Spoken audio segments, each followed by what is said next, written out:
tayo, no? Namumuti yung alon. Galit yung amihan. So yan, andito na sa dagat yung ating bangka.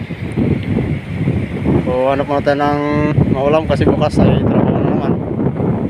Hanap tayong ulam. Pinit yung ating trabaho. So time check po ay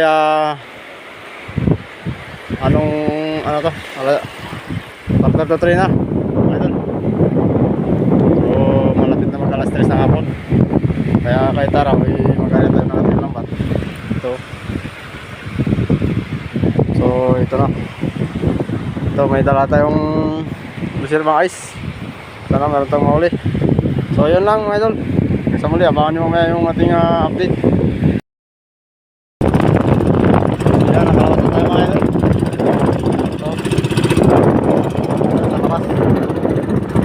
So malit yung bangka. Yan, babon. Okay. Sumay sa tawag. Yan ang tawag yan. Ganda ng bundok na yan. Romya. Yan. So dito na rin tayo sa lawas. Sana mayroon tayong daan ng kawan. Sumada. Ito lang tayo sa tabi-tabi kasi sa lahat din ang malakas. Tignan natin guys kung kahit araw ay mapasapot natin yung isda sa lambat.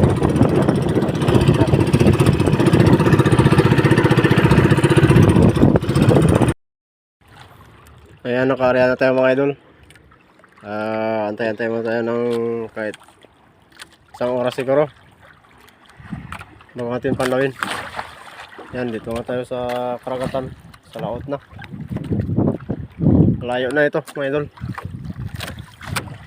Yan, sana meron tayong mamigit na isda sa ating lambat. Ayan mga idol, ito yung ating huli sa ating pandaw ngayon. Unang pandaw. So, ito, pang ulam na. Mga karaho. Ayun no.